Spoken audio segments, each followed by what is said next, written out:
quizá ustedes ya vieron unos, pero lo estén aplicando únicamente o lo hayan visto aplicado en el derecho civil y vamos a ver que se pueden aplicar en el derecho mercantil. Y quizá otros no los han visto y los vamos a conocer, ¿verdad? Bueno, no hoy, sino en estas semanas. Siempre están nuestras leyes y vamos a trabajar en primera instancia el artículo 1039 de nuestro Código de Comercio.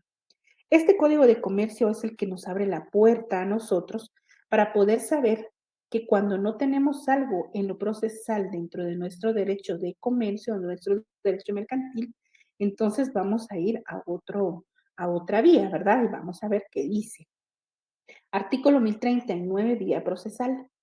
A menos que se estipule lo contrario en este código, todas las acciones a que dé lugar su aplicación se ventilarán en juicio sumario, salvo que las partes hayan convenido en someter sus diferencias al arbitraje. Muy bien. Este artículo 1039, que está copiado literalmente de nuestro Código de Comercio, establece, dice que todas las acciones que den lugar a su aplicación se van a ventilar en el proceso o en el famoso juicio sumario. Nosotros en nuestro Código Procesal Civil y Mercantil tenemos 3 procesos de conocimiento y esos procesos de conocimiento son el juicio ordinario, el juicio oral y el juicio sumario.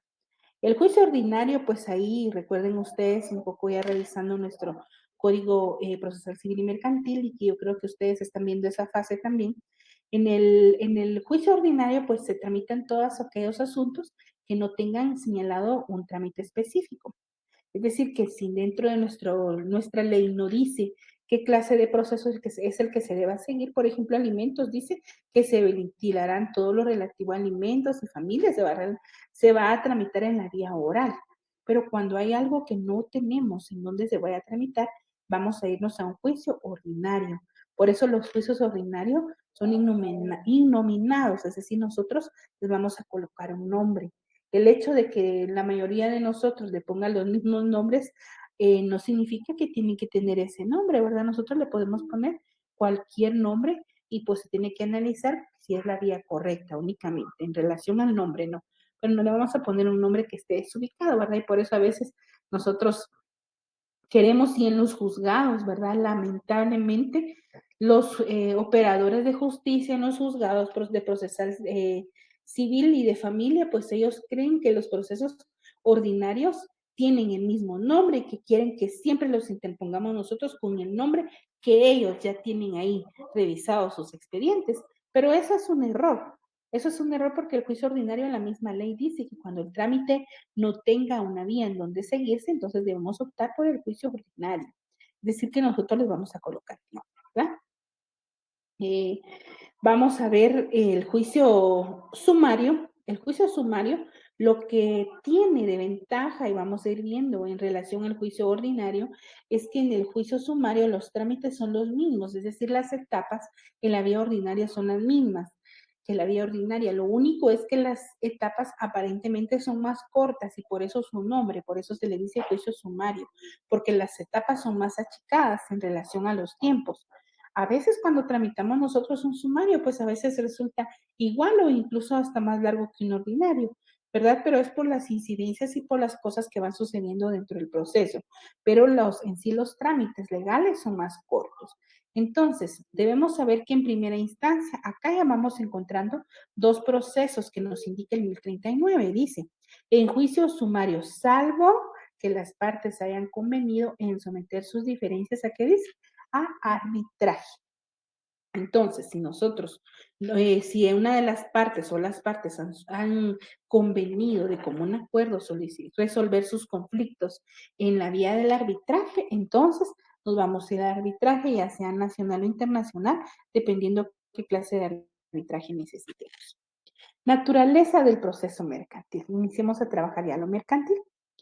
Nuestra legislación consagra la separación del derecho sustantivo del mercantil del derecho sustantivo civil del mercantil, aunque tiene unificado todo lo que es el derecho adjetivo, por eso el código se llama procesal civil y mercantil, y tenemos aparte un código civil y aparte un código de comercio. Tenemos un código civil y un código de comercio que operan por separado. y a su vez un solo código procesal civil y mercantil. Es decir, entonces, que en el derecho sustantivo, el Código de Comercio se encarga de establecer la interdependencia entre la ley civil y la ley mercantil, porque cada una de ellas tiene sus propias figuras jurídicas. Pues el artículo primero regula la supletoriedad, es decir, nuestro Código de Comercio en el artículo 1 dice que cuando no esté estipulado algo en el Código de Comercio, recuerda, nos vamos a ir a la ley civil. Es decir, dice, regula la supletoriedad del primero, compara con el segundo, bajo la estricta observancia de los principios del derecho mercantil, solo que siempre vamos a interpretar todas las cosas en base a los principios del derecho mercantil cuando tenga que ver el asunto en lo mercantil. En cuanto al derecho procesal, sí está unificado.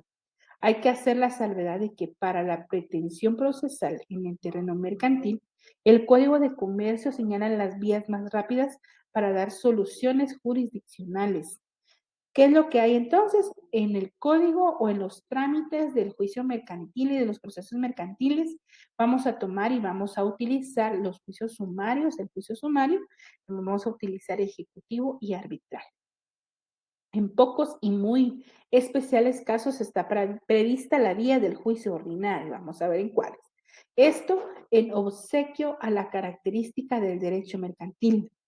El comercio exige soluciones prontas para sus conflictos y por eso se prescriben los cauces más expeditos. Es decir, que como el trámite en relación al derecho mercantil pues tiene que ser mucho más rápido y no debemos perderlo, entonces en base a eso es que se estipulan todos los procedimientos en materia mercantil que van a ser los más cortos, por ejemplo, el juicio sumario y también, por ejemplo, los juicios ejecutivos, ¿verdad? Permítanme solo que se quiere mi llamada. Muy bien. Regresamos entonces. Vamos a ver, aparte de la naturaleza del proceso mercantil, vamos a analizar principios básicos o conceptos básicos. Vamos a hablar y recordar qué es el derecho procesal. Decimos que el derecho procesal es el conjunto de verdades, de principios y doctrinas cuyo objeto es el proceso jurisdiccional y las instituciones jurídicas relacionadas directamente con él. Ese es el derecho procesal, ¿verdad? El objeto del proceso jurisdiccional y las instituciones jurídicas que se relacionan directamente con él. Cuando hablamos ya de todo lo procesal en materia mercantil, vamos a trabajar o vamos a tener como base los juicios, los juzgados civiles, los juzgados económico coactivos, los juzgados, ¿verdad?, que están ya estipulados previamente por la Corte Suprema de Justicia, que tienen competencia en relación a todo lo mercantil. El derecho procesal mercantil es la rama del derecho procesal que se ocupa del estudio del conjunto de normas jurídicas que regulan el proceso destinado a solucionar los litigios, pero esos litigios van a ser ahora de carácter mercantil, es decir, de litigios que derivan de actos que las leyes definen como mercantiles. Entonces, cuando hablamos de derecho procesal mercantil, es tener una controversia y tratar o buscar la forma de cómo resolver una controversia que tiene que ver un asunto principalmente dentro de lo que es el ámbito del derecho mercantil. Vamos a conocer cuáles son los procedimientos de tipo mercantil que vamos a estar analizando en estas semanas. Los procedimientos que vamos a conocer son, en primer lugar, el juicio sumario. Después tenemos el juicio ejecutivo. Tenemos el juicio ejecutivo en la vía de apremio, que pareciera que fuera el mismo, pero es totalmente, bueno, no totalmente, pero sí es muy distinto al juicio ejecutivo que nosotros le llamamos juicio ejecutivo común, pero su nombre correcto es juicio ejecutivo. Después tenemos la acción cambiaria, la acción extracambiaria y por último tenemos el arbitraje. Entonces vamos a ver que el juicio sumario encuentra su fundamento para el derecho mercantil en el Código Procesal Civil y Mercantil del 229 al 235 y del 224 al 245. Después el juicio ejecutivo que inicia a su trámite y sus generalidades en relación al proceso mercantil en el artículo 294, el juicio ejecutivo en la vía de apremio a partir del artículo 327 siempre del procesal civil y mercantil.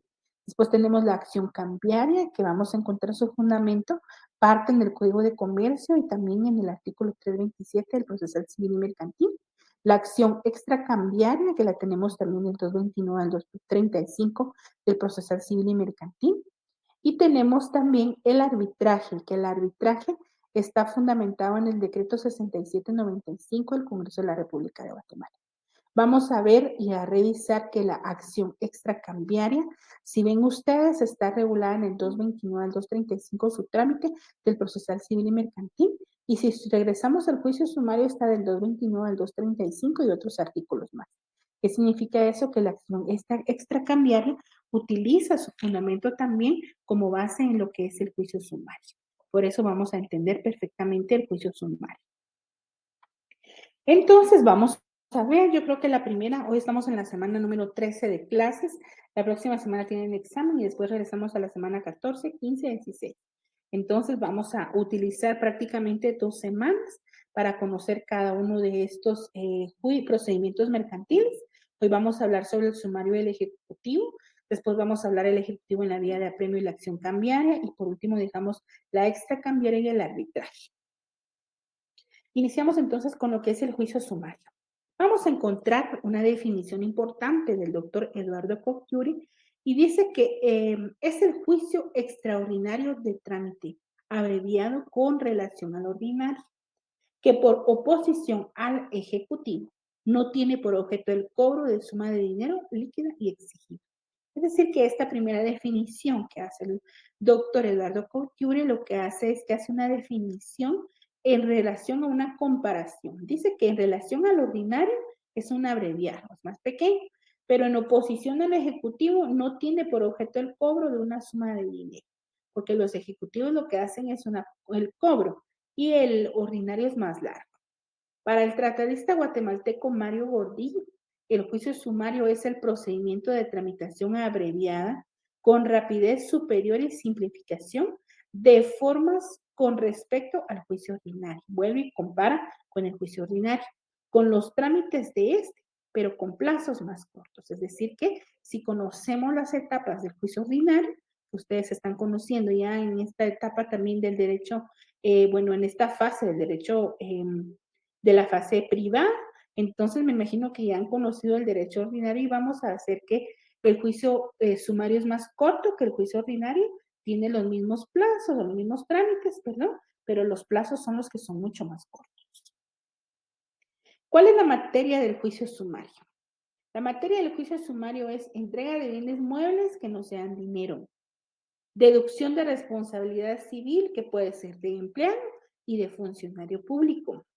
Tenemos también el trámite de los interdictos, que cuando hablamos de cada uno de ellos, pues vamos a hacer un resumen así pequeño, la rescisión de los contratos, también el arrendamiento y la desocupación, y por disposición de la ley o por convenio de las partes, es decir, cuando las partes hayan, por ejemplo, de común acuerdo decidir tramitar su asunto dentro de lo que es el juicio sumario y no en un ordinario, o también cuando la ley lo disponga. Entonces, cuando hablamos de la entrega de bienes, muebles que no sean dinero, ¿por qué? Porque los bienes muebles son los que pueden ser transportados de un lugar a otro y el dinero también se considera como bien mueble, pero dice que exceptúa de este trámite del juicio sumario el dinero.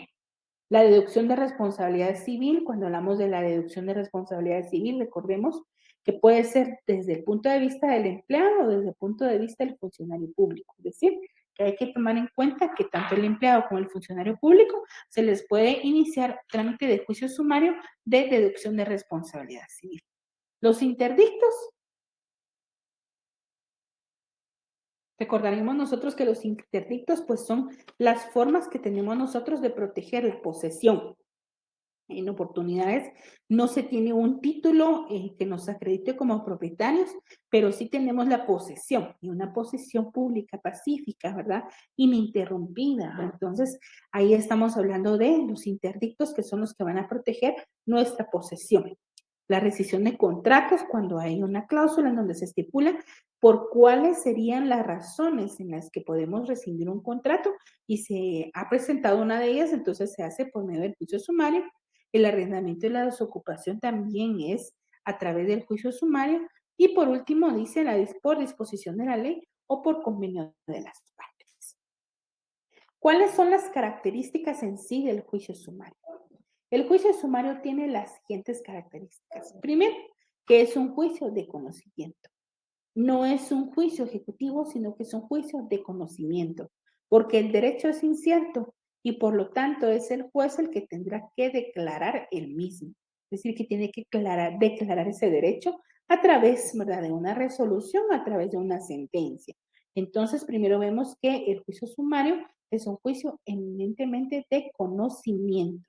Se tiene que dar a conocer, ¿verdad? Después decimos que es un juicio de trámite abreviado. Los plazos del mismo no son tan largos como lo que pasa con el juicio ordinario. Entonces vamos que es un juicio no muy tardado, ¿verdad? Sino que se trata en lo posible o se dice que es un juicio que tiene sus trámites más cortos, ¿verdad? Pero a veces pues hay algunas cosas que no se pueden solucionar tan rápido. Se da la simplificación de formas. Como norma general, la rebeldía no produce confesión ficta, salvo en los siguientes casos establecidos específicamente en la ley, que es juicio de desahucio o interdicto de despojo. Cuando hablamos de un juicio de desahucio, estamos hablando también en relación a un juicio de conocimiento, y el interdicto de despojo, pues también es un juicio sumario, ¿verdad? Que por eso les decía que los interdictos es la forma de proteger nuestra posesión. Procedimiento. ¿Cómo es el procedimiento o cuál es el procedimiento del trámite del juicio sumario? Primero dice que debe tenerse en cuenta que conforme lo dispone el artículo 230, son aplicables al juicio sumario todas las disposiciones que están para el juicio ordinario, en cuanto no se opongan a lo preceptuado por el Código para el Juicio Sumario, ¿sí? Por el Código Procesal Civil y Mercantil. La primera etapa del juicio sumario es la demanda.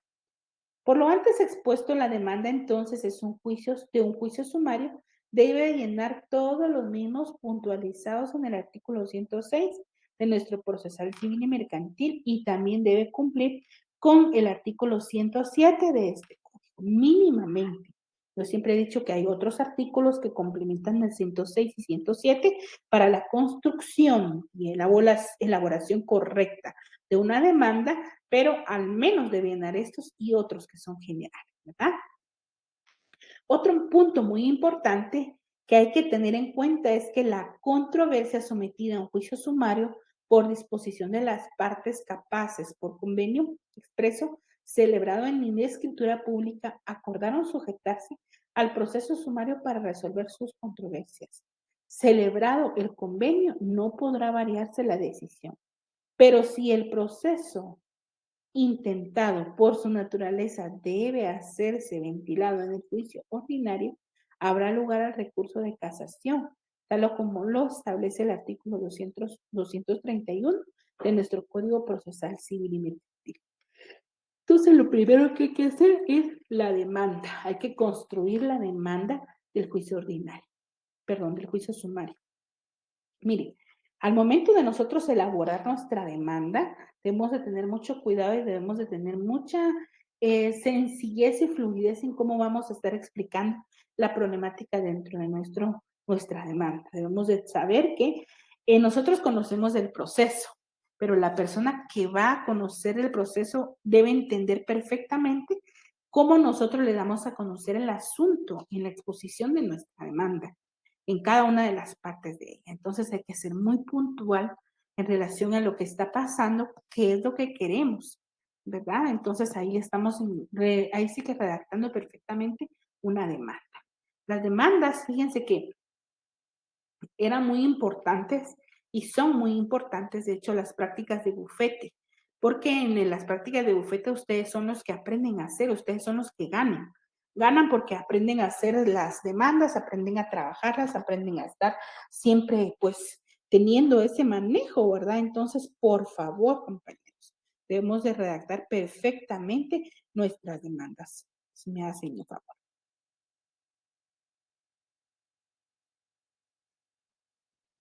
Vamos a ver la segunda etapa. La segunda etapa de nuestro proceso, nuestro juicio sumario es el emplazamiento. El emplazamiento o el plazo de emplazamiento en el juicio sumario ya no es de 6 días, ¿verdad? Sino que es de 3 días, los cuales se empiezan a contar a partir del día siguiente de la notificación de la demanda y de la resolución de trámite. Estos lo encontramos regulado en el artículo 114, 232 y 233 del decreto ley 107, que es el Código Procesal Civil y Mercantil. Entonces, la primera etapa es la demanda, la segunda etapa sería el emplazamiento, ese es el llamado, ¿verdad? Que hace el juez para que cada una de las partes pueda tomar como base pues su oponerse a las peticiones que hace el actor, pueda en ese momento del emplazamiento hacer valer todo lo que él necesite, que vamos a ir viendo ahorita, tiene que hacerlo a saber dentro de ese plazo. Fíjense que los plazos, recuerden ustedes que cuando precluye o cuando ya ha pasado o ha vencido un plazo, ya no podemos regresarnos nuevamente a eso, sino nuestros procesos serían larguísimos y nunca terminarían, porque entonces cada quien demandaría y contesta la demanda a su antojo y en el momento que se le dé la gana. Y no tiene que ser así, ¿verdad? Entonces tenemos primero la demanda, después tenemos el emplazamiento. Después tenemos en tercer paso la interposición de las excepciones previas. El demandado dentro de los primeros 2 días de emplazamiento puede interponer las excepciones previas numeradas en el artículo 116 del Código Procesal Civil y Mercantil. La excepción previa de arraigo que está contemplada para el juicio ordinario en el artículo 117 no puede interponerse en esta clase de procesos, ya que el artículo 232 del Procesal Civil y Mercantil hace remisión expresa a las excepciones previas contempladas en el artículo 116 y silencia el artículo 117 que regula la del arraigo. Lo que persigue es que el juicio sumario se desarrolle rápidamente en cuanto a las materias que es posible discutir por esta vía. Ahora bien, el artículo 232, siempre de nuestro procesal civil y mercantil, establece entonces que las excepciones previas que se vayan a hacer valer en el juicio sumario deben tramitarse por el procedimiento de los incidentes.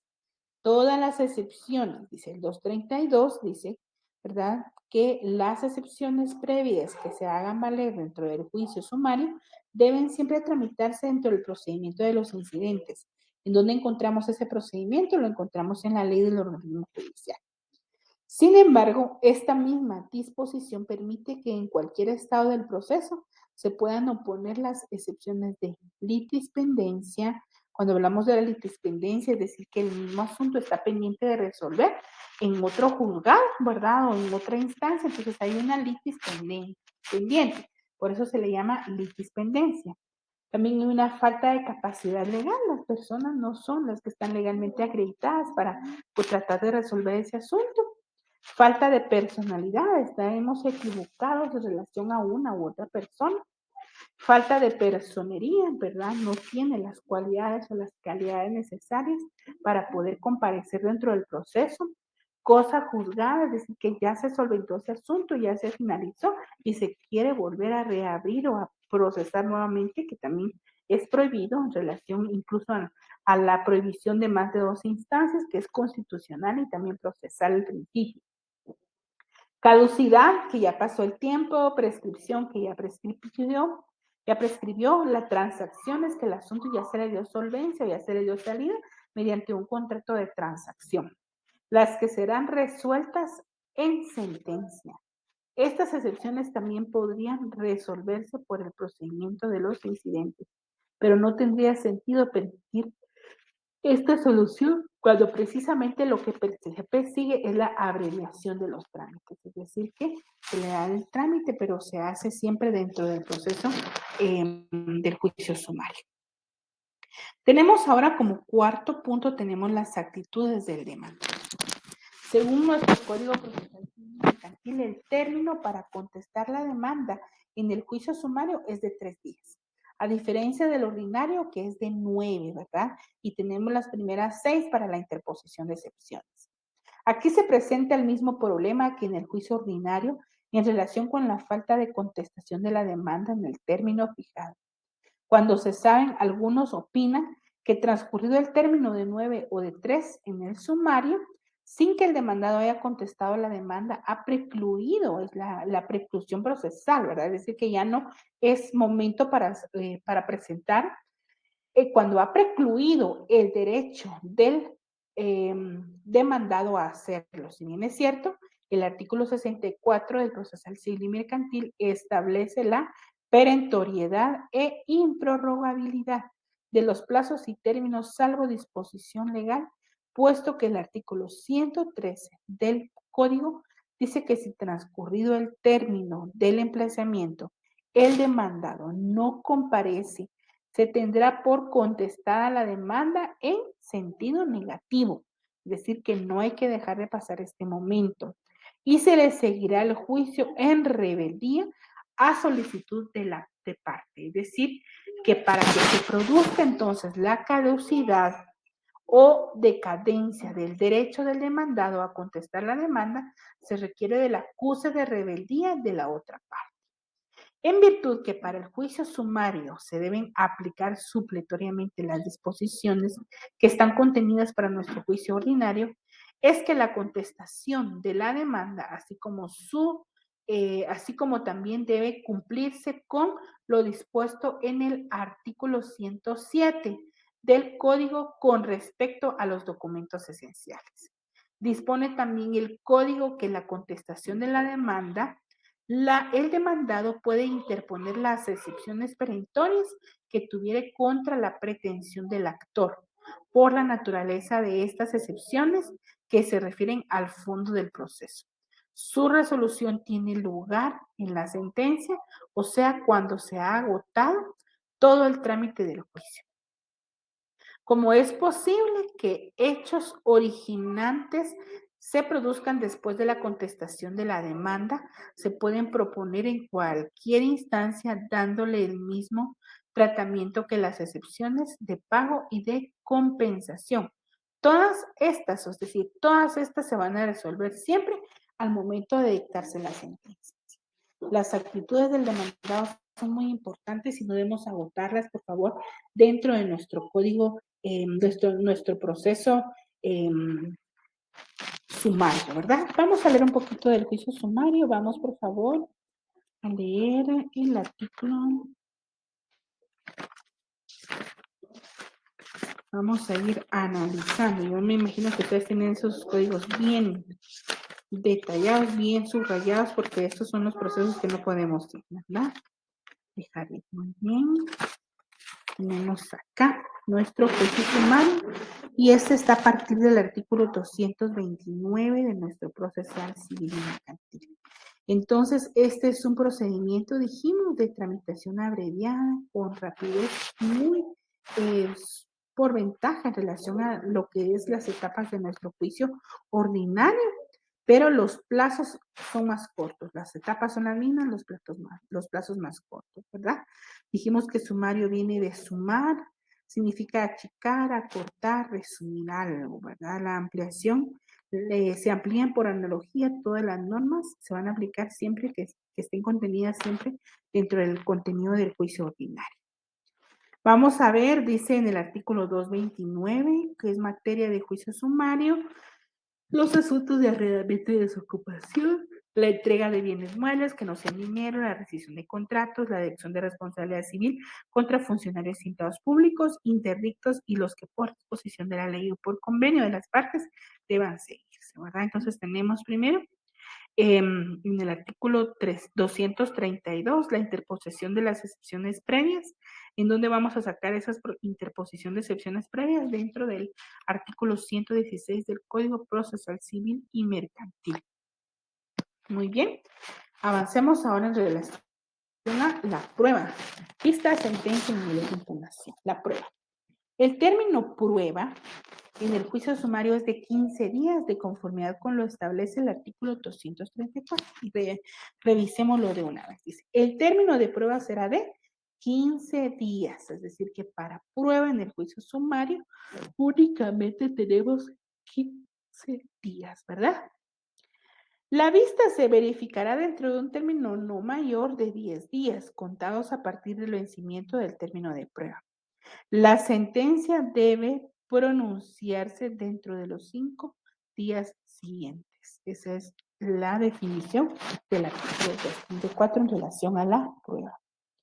Vista, entonces sí tenemos demanda, contestación de demanda, después dijimos que tenemos demanda, emplazamiento, la interposición de las excepciones previas, actitudes del demandado, tenemos prueba y ahora la vista. La vista se verificará dentro de un término no mayor de 10 días, contados a partir del vencimiento del término de prueba. Entonces, un término no mayor de 10 días, contados a partir del vencimiento del término de prueba. Esto de conformidad con lo establecido en el segundo párrafo, que es el artículo 234, ¿verdad? De nuestro procesal civil y mercantil. Vamos ahora con la sentencia. La sentencia debe pronunciarse dentro de los 5 días siguientes, de conformidad con lo establecido en el tercer párrafo del artículo 234 de nuestro Código Procesal Civil y Mercantil. Entonces tenemos aquí la sentencia, ¿verdad? Dentro de los 5 días. Después de la sentencia siempre vamos a tener medios de impugnación. Los medios de impugnación son los que nos ayudan a nosotros a restablecer ese derecho que pensamos nosotros que nos está violentando y se nos está afectando. Entonces, por favor, los medios de impugnación se deben utilizar siempre, ¿verdad? Bueno, ¿qué es un medio de impugnación? Establece entonces el artículo 235 del Código Procesal Civil y Mercantil que en el juicio sumario cualquiera de las partes que interponga apelación de una resolución que no sea la sentencia incurrirán en el pago de costas y en una multa de 25 quetzales que impondrá el Tribunal de Segunda Instancia si se confirma la resolución o se declara improcedente el recurso. Estamos hablando de medios de impugnación. Es decir, que cualquier resolución dentro del juicio sumario admite la interposición del recurso alguno. Cualquier resolución que esté dentro del juicio sumario puede admitirse en relación a analizar qué tipo de recursos es el que estamos planteando. Tenemos aquí fácil un organigrama de los pasos de nuestro juicio sumario. Yo creo que a veces nosotros debemos, yo soy muy de utilizar estos cuadros, o muy de utilizar esquemas. Pienso que nos facilita mucho el hecho de estar más ordenados mentalmente. Bueno, pero antes de hacer estos cuadros y de hacer un cuadrito sinóptico, tenemos de que leer mucha doctrina, leer código para poder sacar ya nuestro orden, porque hay cosas ahí que no están tan detalladas. Este sería un organigrama importante en relación a las etapas de nuestro juicio sumario. Tenemos primero el inicio de la demanda y la demanda debe cumplir con lo establecido que sería el artículo 106 y 107 del procesal civil mercantil. Después de la demanda tenemos el emplazamiento. Dijimos que el emplazamiento es ese llamado que hace el juez a las partes y principalmente a la otra parte que está siendo demandada. ¿Por qué? Porque le hace conocimiento, ¿verdad? A esa persona del asunto que está pasando. Entonces está el emplazamiento que es dentro, eso desde que se presenta la demanda, debe mediar la resolución en base a la ley del organismo judicial y después cuando se emita la resolución a partir de esa fecha, tienen que darse los 3 días de emplazamiento, ¿verdad? Ese plazo de 3 días es para poder tomar las actitudes necesarias o las actitudes que considere correctas el demandar. Después tenemos la apertura a prueba. La apertura a prueba, tenemos 15 días de apertura a prueba y dentro de eso tenemos que hacer el ofrecimiento correcto de nuestra prueba.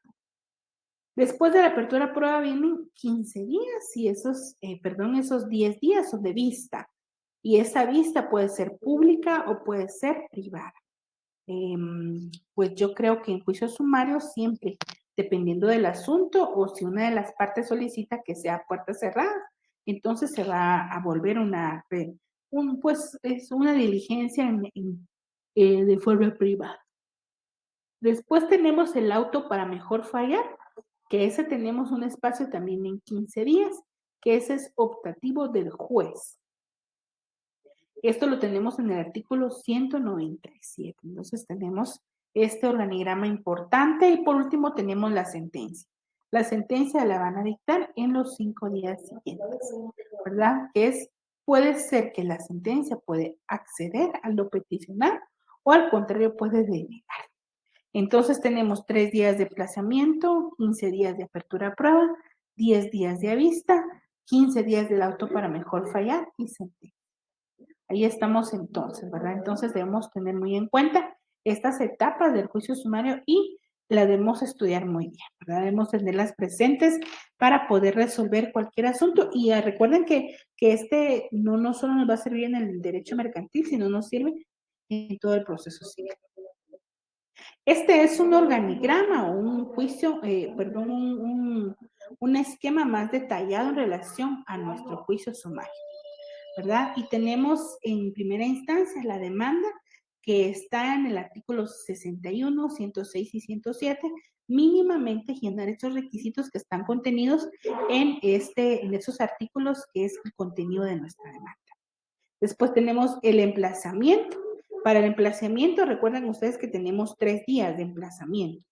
Dentro de esos 3 días tenemos los primeros 2 días, que es para las excepciones previas. Únicamente, de esos 3 tenemos 2 días. Entonces tenemos podría ser, ¿verdad? Dentro de las excepciones tenemos una audiencia de 2 días, que no es que vayamos a ir, sino es que tenemos que evacuar una audiencia de interposición de excepciones previas a través de un memorial, lo agregamos y lo presentamos, ¿verdad? En el plazo correcto. Tenemos una prueba de 2 días, si es caso, como son excepciones. Tenemos prueba para 8 días, una audiencia de 2 días dentro de la interposición de las excepciones. Recuerdan ustedes que las excepciones se van a tramitar o toman el trámite que está contenido en la ley del organismo judicial. Entonces tenemos 2 días de audiencia a la otra parte, tenemos 8 días de prueba si es que necesitamos abrir la prueba y si no, no. Y después tenemos 3 días para poder resolverse. Esas son las excepciones previas. De ahí tenemos la contestación de la demanda, ¿verdad? Tenemos el momento en el cual nosotros debemos acudir y hacer la contestación de nuestra demanda. Después tenemos prueba, que son 15 días para la prueba, 10 días de vista y sentencia, que son 5 días. En la sentencia puede haber una apelación, que la apelación la deberíamos presentar a los 3 días después de haber conocido la sentencia. Después tenemos los agravios que se van a dar a conocer o se va a dar una audiencia para 6 días. La vista que se va a señalar hasta dentro de los 15 días. Y por último tenemos ya la sentencia. Entonces la sentencia de segunda instancia se debe tomar muy en cuenta para poder ver si hay modificación o si no hay modificación y si se hizo acopio de la solicitud que hicimos dentro de ese proceso. Entonces ahí estamos con este siguiente. Estos son apuntes a mano que no son complicados hacer y que les animo a que ustedes se animen a pues hacer sus apuntes en relación a sus esquemas. Tenemos la demanda, la primera resolución, la notificación. Después tenemos el emplazamiento que son 3 días, ¿verdad? Tenemos después la contestación de la demanda, tenemos la prueba que son 15 días, tenemos la vista 10 días, tenemos un auto para mejor fallar que son 15 días ahí y por último tenemos la sentencia, que en la sentencia pues tenemos también 5 días, ¿verdad? Entonces ahí estamos en relación a el contenido del juicio sumario. Vamos a ver si en caso ustedes tienen una duda y si no, pues yo voy a seguir trabajando en mi juicio ejecutivo. Para la siguiente semana, que es la semana número 14, vamos a trabajar el juicio ejecutivo que está contenido del 327 al 399 del procesal civil y mercantil. Tenemos también el juicio ejecutivo en la vía de apremio que vamos a ver la otra semana, que es del 294 al 326 del procesal civil y mercantil. Tenemos las leyes, que vamos a leer 2 leyes, que es la ley de contratos de factoraje y de descuento, que esa ya la vimos cuando analizamos bueno, no toda, ¿verdad? Pero vimos un pedacito de esta ley, que cuando analizamos el contrato de descuento, ¿recuerdan? Tenemos también que leer la ley del fortalecimiento al emprendimiento, Y vamos a tener a la mano, por favor, siempre nuestro Código Procesal Civil y Mercantil y vamos a tener también nuestra ley de arbitraje que nos va a servir en unas semanas para conocer todo lo relacionado ahí. Muy bien. Vamos a ver, compañeros, vamos a hacer una revisión así rápida de nuestro juicio sumario. Vamos con el 229, tenemos materia del juicio sumario. Opción a la vía sumaria la tenemos contemplada en el 231, es decir, cuando las partes ellas mismas deciden de común acuerdo someter sus asuntos a un juicio sumario. Los procedimientos que tenemos una interposición de excepciones previas, que lo tenemos en el artículo 232, y vamos a ver que se van a resolver dentro del trámite de los incidentes, y el trámite de los incidentes lo tenemos regulado a partir del artículo 135 de la ley del organismo judicial. Tenemos la contestación de la demanda, dice el término para contestar la demanda es de 3 días, que está en el 233, en cuya oportunidad debe el demandado interponer las excepciones perentorias que tuviere contra las pretensiones del actor. Las excepciones nacidas después de la contestación de la demanda, así como las relativas al pago y compensación, se pueden poner en cualquier instancia y serán resueltas hasta en sentencia. Después tenemos la prueba vista y sentencia en el artículo 234. El término de la prueba es de 15 días. La vista se verifica dentro de un término no mayor a 10 días, contados a partir del vencimiento del término de prueba. Después tenemos la sentencia que debe pronunciarse dentro de los 5 días siguientes. Ese es el fundamento para en qué momento se tiene que dictar la sentencia. Y por último tenemos los recursos, ¿verdad? Cualquiera de las partes que interponga apelación de una resolución que no sea la sentencia incurrirá en el pago de las cosas y en una multa de 25 quetzales que le impondrá el Tribunal de Segunda Instancia si se confirma la resolución o se declara improcedente el recurso. Ahí estamos en relación a nuestro juicio sumario.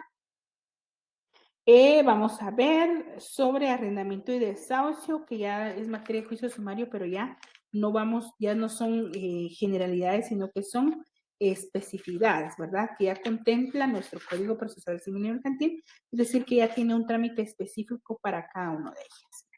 Entonces, si alguien tiene duda, voy a regresar a leer dudas y si no hay, vamos a avanzar y vamos a iniciar a conocer ya los procesos de ejecución. Voy a regresar con ustedes. Si alguien tiene una duda, compañeros.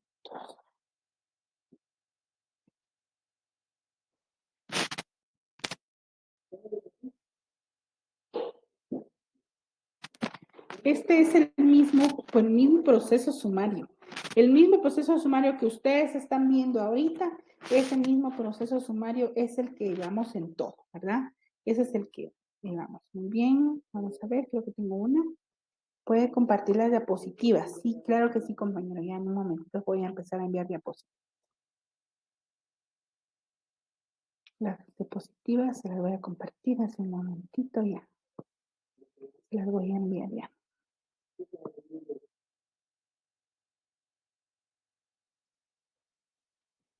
Diapositivas.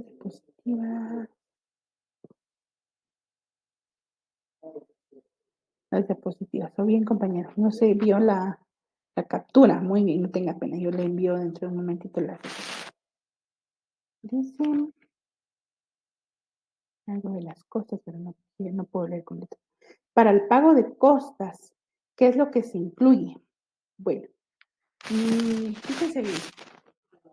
Nosotros cuando iniciamos un proceso, bueno, les voy a hablar de forma general para el pago de las costas procesales, porque me imagino que le faltó agregarle ahí el pago de costas procesales, ¿verdad? Que es exclusivamente el pago de costas procesales, es el pago de los abogados, de ella tanto de una o de otra parte, ¿verdad? Y generalmente nosotros lo solicitamos dentro del proceso y entonces se condena o no al pago de costas procesales. Entonces me imagino que cuando me habla de pago de costas, me imagino, compañero Marvin, si me puede confirmar, pero me imagino que se refiere a las costas procesales. Bueno, cuando hablamos del pago del cobro del pago de costas procesales, nosotros cuando hacemos nuestro pliego de peticiones o nuestras peticiones en las demandas, que se condene, agregamos, ¿verdad? Un numeral en donde dice que se condene al pago de costas procesales. Y la otra parte, a veces también cuando contestamos la demanda, también ponemos ahí que se condene al pago de costas procesales. Cuando al momento de resolver el juez o el órgano jurisdiccional competente indica que se condenan costas procesales, entonces hay que iniciar otro trámite, que es específicamente el pago de costas procesales, ¿verdad? Entonces ahí se tiene que hacer. Ahora, dentro de los mismos procesos no se puede, ¿verdad? No se hace porque es otro trámite que tenemos. Y yo creo que sí lo vamos a ir viendo, ¿verdad? Dentro del pago de las costas procesales, pues también. Este, prácticamente nosotros cuando estamos hablando del pago de costas procesales debemos de hacer un trámite específico. No me quiero adelantar a eso, pero está contemplado siempre en nuestro Código Procesal Civil y Mercantil, y ahí pues lo que tenemos que hacer es nuevamente el trámite, ¿verdad? Para hacer el pago de las costas procesales. Entonces debemos nosotros en lo posible solicitar o en la mayoría de casos lo que se hace es que se solicita y después el abogado, si de verdad quiere hacer el cobro de las costas procesales, entonces pues inicia el pago de las costas procesales, ¿verdad? Pero no es en sí que ahí mismo lo podamos hacer. Sí lo solicitamos, pero hay que hacer un trámite aparte en relación a eso. Diapositivas de la semana 11, muy bien, diapositivas de la semana 11. Dice, buenas tardes. ¿Puede compartir diapositivas? Sí, perdón, ya les voy a estar compartiendo, compañeros. Diapositivas de esta semana. Les aclaro que las diapositivas del día de hoy no entran dentro del examen, ¿verdad? No entran dentro del examen. ¿Qué pasa si el demandado, vamos a ver. ¿Qué pasa si el demandado se declara en allanamiento? Se obvian los demás pasos como apertura de prueba, vistas y todo. Ah, bueno, vamos a ver ahí. Ahí no es decir que se declara en allanamiento, sino lo que pasa es de que el demandado se allana. Hay un allanamiento, no hay una declaratoria de allanamiento, sino lo que pasa es de que se está allanando. Puede ser un allanamiento total, es decir, que todas las pretensiones del actor, el demandado las recibe y las acepta y diga, sí, me allana. Allanarse es no más que aceptar todas las pretensiones del actor, ¿verdad? Si el actor pide algo y decir sí, está bien y sí, y cuando no hay un allanamiento. El allanamiento puede ser un allanamiento total cuando aceptamos todas las pretensiones del demandado, perdón, del actor, el demandado las recibe o las acepta y puede haber un allanamiento parcial. Un allanamiento parcial es cuando una de las partes es aceptada y las otras partes no son aceptadas.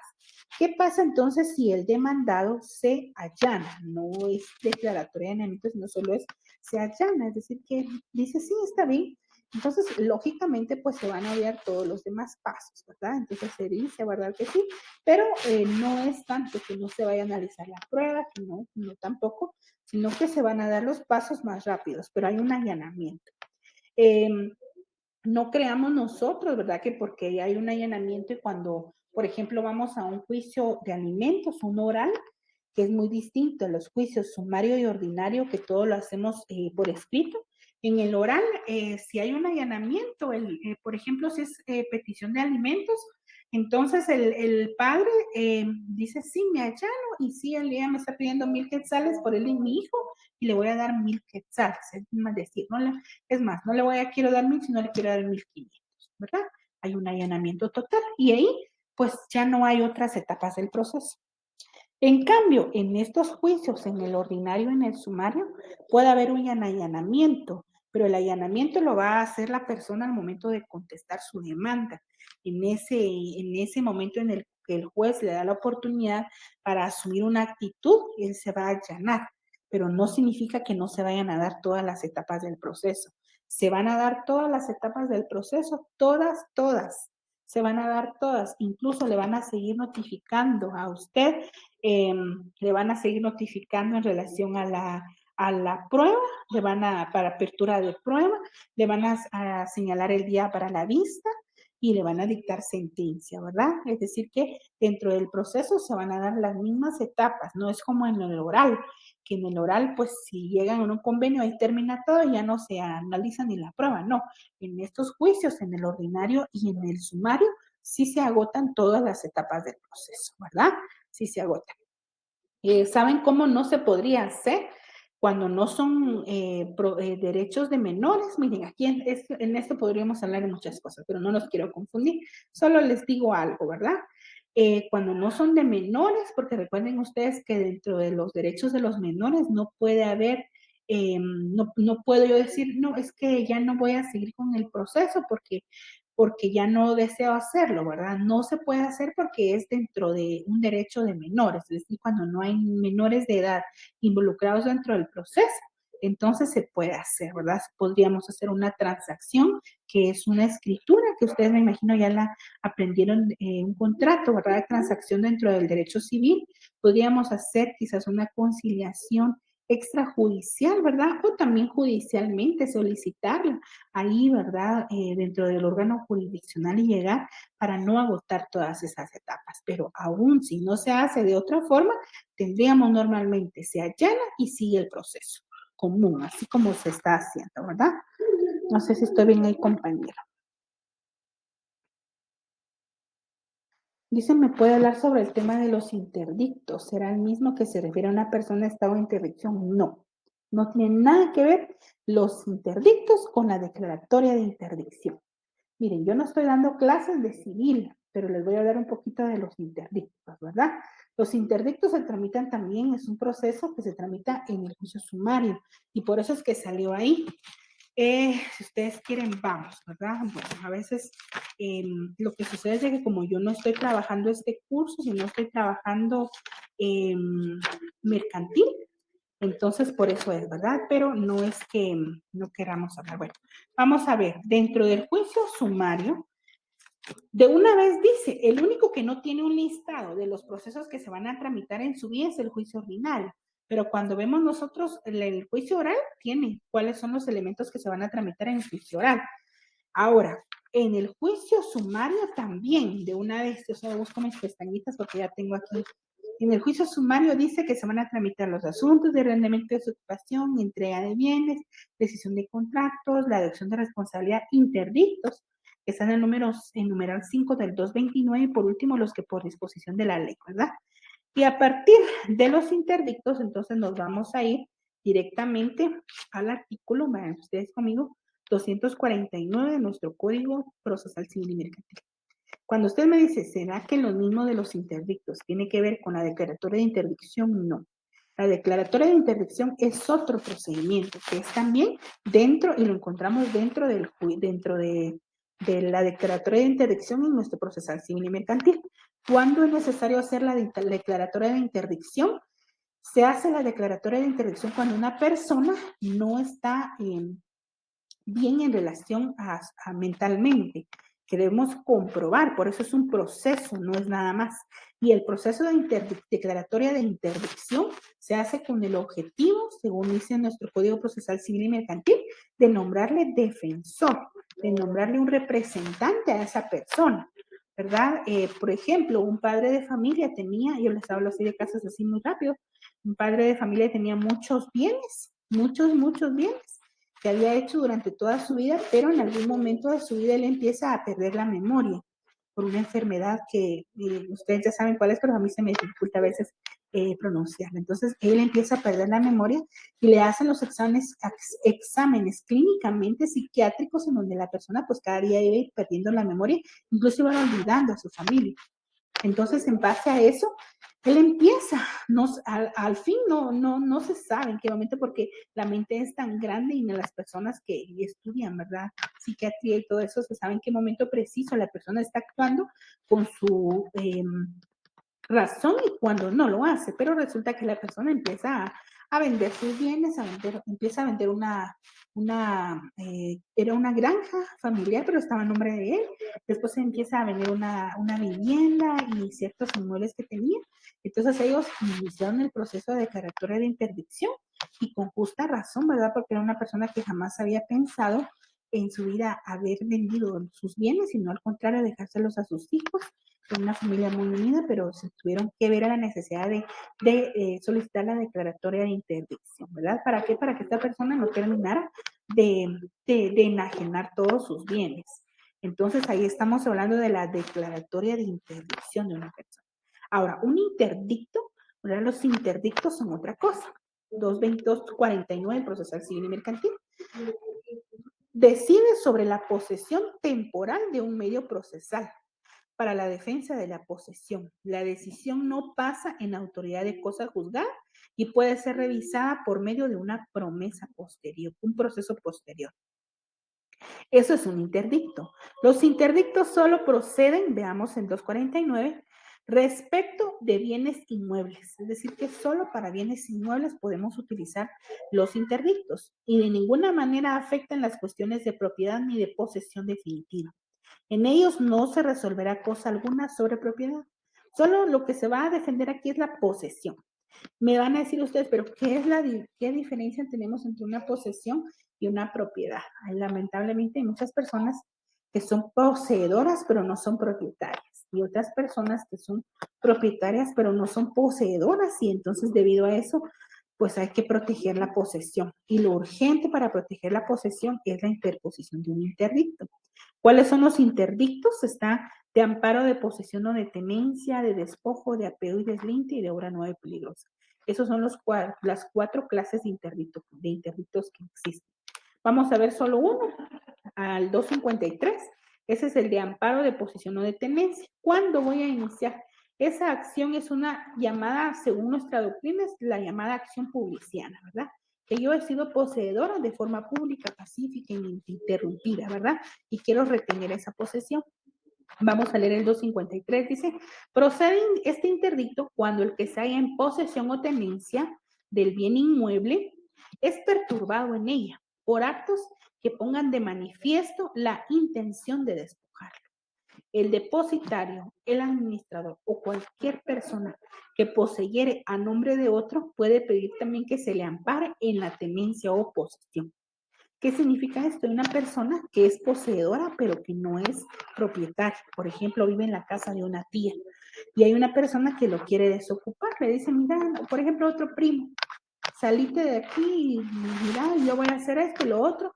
Y él no tiene propiedad, pero sí tiene posesión, porque el propietario le ha dicho que tiene el derecho de estar en ese lugar, pero no tiene nada más que el derecho de posesión. ¿Qué significa derecho de posesión? Vivir ahí, estar ahí, ocupar ahí, ¿verdad? Con signos visibles. Dicen, así es que él siempre ha estado ahí. No es propietario, no sabemos, pero siempre ha estado ahí. Entonces dice, procede este interdicto cuando el que se haya en posesión o en tenencia de un bien inmueble es perturbado en ella por actos que pongan de manifiesto la intención de despojarlo. Entonces puede iniciar un amparo de posesión o de tenencia. En la mayoría de interdictos no se posee el título de propiedad, es decir, que no existe ese título de propiedad. Y hay varias personas que la pretenden. Entonces, la ley dice que la posesión presume la propiedad y en base a eso crea la figura de los interdictos. Si quieren, leemos el otro, que es el interdicto de despojo. El que tenga la posesión o la tenencia de un bien inmueble o de derecho real que fuere desposeído por fuerza o sin ella, sin haber sido citado, es decir, lo despojaron, lo desalojaron, pero no fue citado, oído y vencido en juicio, puedes pedir la restitución ante el juez respectivo, exponiendo el hecho del despojo, su posición, posesión y el nombre del despojador, y ofrecerá la prueba de los extremos de haber poseído y dejado de poseer, ¿verdad? Es decir, que ahí estamos viendo una persona en una noche, en una tarde lo despojan y le dicen, mire, pero es que yo también tengo derecho de posesión aquí he vivido, y otra persona que dice que entonces puede pedir el interdicto de despojo, ¿verdad? Que es de acción de recobrar. Ahí estamos hablando y usted puede seguir leyendo los otros dos, que es el de apeo y deslinte y el de obra nueva y peligrosa. El de obra nueva y peligrosa es cuando una persona se está viendo afectada en relación a la construcción, por ejemplo, de un vecino, ¿verdad? Que esté tocando sus cimientos o algo, y si va a pedir en lo que pide un amparo o algo, pues mejor pide un interdicto de obra nueva y peligrosa para que le vayan a proteger su posesión, ¿verdad? No sé si estamos ahí bien, compañera. Y vamos a ver qué semanas entran en el parcial. Entran las 7, 8, 9, 10 y 11, es decir, que la de hoy no entra todavía. Me puede compartir las diapositivas de la semana 11, hasta donde vamos. Lo que pasa que desde cuando están pidiendo, pero no la envío. Ay, perdone, compañera Maricela, que les voy a enviar en un momentito. Perdone, vamos a ver. Bueno, el abogado debe cobrar por aparte el trámite de las cosas procesales, lo que pasa es que es un proceso. Las partes tienen obligación de pagar. Imagínense que el abogado solo se cobre con si dictan o no el pago de costas procesales. Y en la sentencia dice que no procede el pago de costas procesales, ¿quién le va a pagar? Entonces le pagan las partes que han requerido el servicio del abogado. Y para eso pues hay la ley de aranceles y todo eso, ¿verdad? Que hay una libertad en relación a eso. Entonces hay abogados que cobran muy barato y otros que cobran muy caro, pero hay libertad en relación a la contratación. Pero también existe el trámite para el cobro de costas procesales y pues también lo podemos hacer, ¿verdad? Y se cobraría doble el abogado, pues sí, o puede llegar a un arreglo con la parte que lo contrató para reintegrarle o no cobrarle todo, ¿verdad? Podría ser. Diapositivas. Muy bien. Diapositivas. Diapositivas. Muy bien, compañeros. Claro que sí. Vamos a ver las diapositivas en un momento.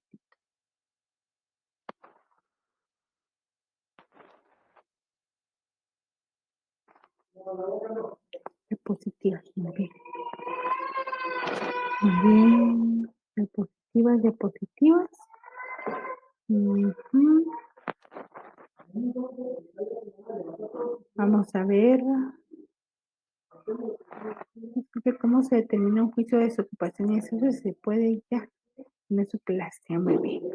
El juicio de desocupación o de desahucio, pues no es complicado hacerlo siempre y cuando tengamos el título legítimo de propiedad, ¿verdad? Eso no es complicado y pues un juicio sumario es un juicio rápido y está dentro del trámite. El trámite es el que acabamos de ver en el juicio sumario, ¿verdad? Ese es el trámite porque es un sumario de desocupación o de desahucio. Entonces, vamos a ver, es el mismo trámite que vimos hoy en clase y lo único que es que lo vamos a utilizar para la desocupación, ¿verdad? Para el desalojo de unas personas que estén abusando y que no quieran salir, por ejemplo, por arrendamiento o que estén ocupando ilegítimamente el espacio. Entonces se hace el trámite, se ordena el lanzamiento.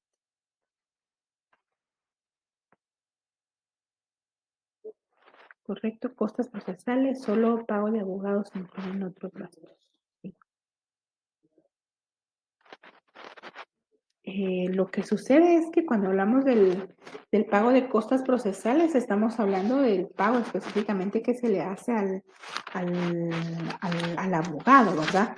Ahora también se pueden cobrar otros gastos que le pueden ocasionar a una persona, que por ejemplo podría ser el pago de daños y perjuicios, ¿verdad? Entonces ahí podríamos, también está por ahí, ¿verdad? El pago de los daños y perjuicios que se cobren y eso ya no es para el abogado, sino eso es ya específicamente para el, para las personas, ¿verdad? Para tanto para el actor también como para el demandado, dependiendo de cómo vaya a salir el asunto, ¿verdad? Muy bien, no sé si tienen otra pregunta porque quiero avanzar en relación a lo demás, aunque ya tenemos pocos minutos. Las diapositivas, ahorita les envío diapositivas, compañeros.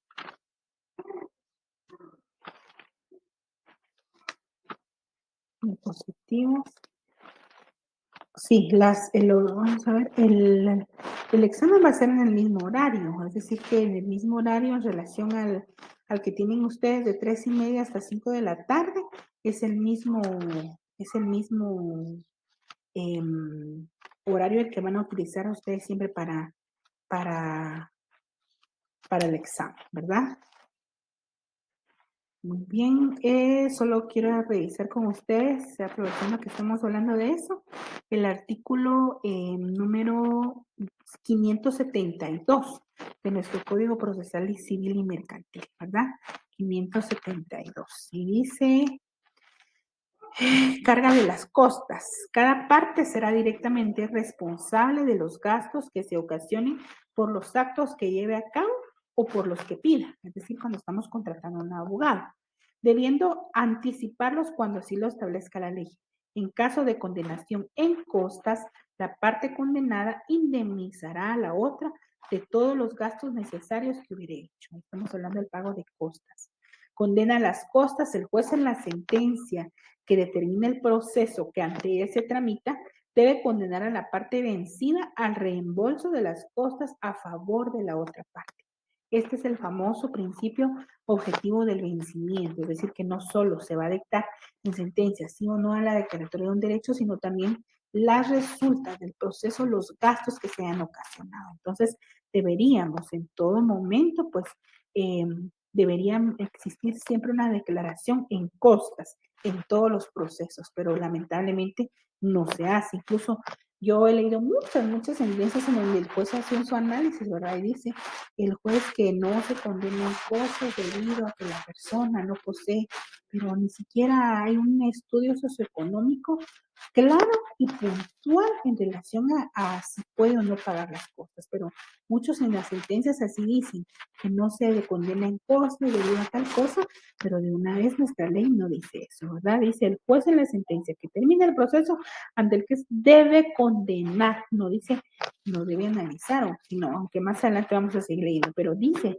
ese debe es imperativo, dice, debe condenar a la parte vencida al reembolso de las costas a favor de la otra parte. Facultades del juez dice, no obstante, y en base a eso es que se fundamentan ellos, dice, no obstante, lo dicho en el artículo que antecede, el juez podrá eximir al vencido del pago de las costas total o parcialmente cuando haya litigado con evidente buena fe, cuando la demandada o contrademandada comprendan pretensiones exageradas, es decir, cuando se está pidiendo mucho, ¿verdad? Cuando el fallo acoja solamente parte de las peticiones fundamentales de la demanda o de la contrademanda o admita defensas de importancia invocadas por el vencido o cuando haya vencimiento recíproco o allanamiento, ¿verdad? Y ahí estamos, casos en que no se estima que no hay buena fe, entonces hay que condenar en costas y dice costas en los incidentes y vamos a ver cuáles son las costas reembolsables del 518-78 y dice, son costas reembolsables el valor del papel sellado, timbre fiscal y los honorarios del abogado director, de los notarios, procuradores, expertos, depositarios, interventores, las causadas por embargos, despachos, edictos, publicaciones, es decir, todo lo que lleva el proceso certificaciones, inventario, las inscripciones de los registros, la indemnización de los testigos por el tiempo que hubieran intervenido y los gastos del viaje. Todo esto tiene que incluir el pago de las costas, ¿verdad? Las diligencias judiciales no causarán gastos personales.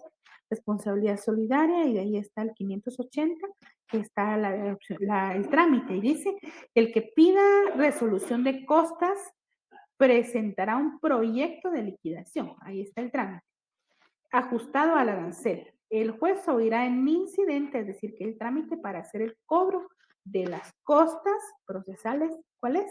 Es el incidente, ¿verdad? O los incidentes, es decir, del 135 en adelante de nuestra ley del organismo judicial. El juez oirá en incidente a quien deba pagarlas y con su contestación o sin ella, o sea, de la otra parte, resolverá lo procedente. Entonces, cuando se obtiene, ¿verdad? Cuando se obtiene la condenación en costas, hay que hacer el incidente, ¿verdad? En base a esto, ¿por qué? Porque pues algo es lo que se va a hacer y se tiene que iniciar el cobro, ¿verdad? Dice si se impugnarán las costas en segunda instancia o casación, y por eso es de que a veces no nos gusta, ¿verdad?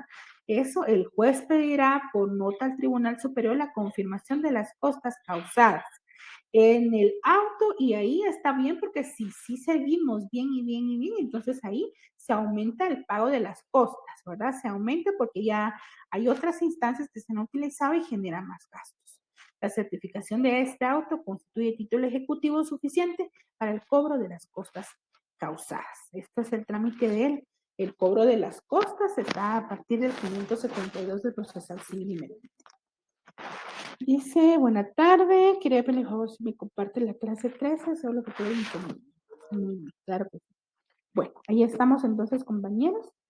No sé si tienen otra duda, hoy creo que tienen examen ustedes, así que vamos a dejar la clase hasta el día ahí. Me voy a quedar en estos minutos respondiendo y enviando diapositivas de la semana 11, las que ustedes me están pidiendo. aprovechando que no son muchos los que estamos. Les agradezco por la atención prestada. Si en caso ustedes tuvieran otra pregunta, todavía estoy acá unos 2 minutos para responderles y espero pues, haberles apoyado en relación a lo que estamos trabajando esta tarde, ¿verdad?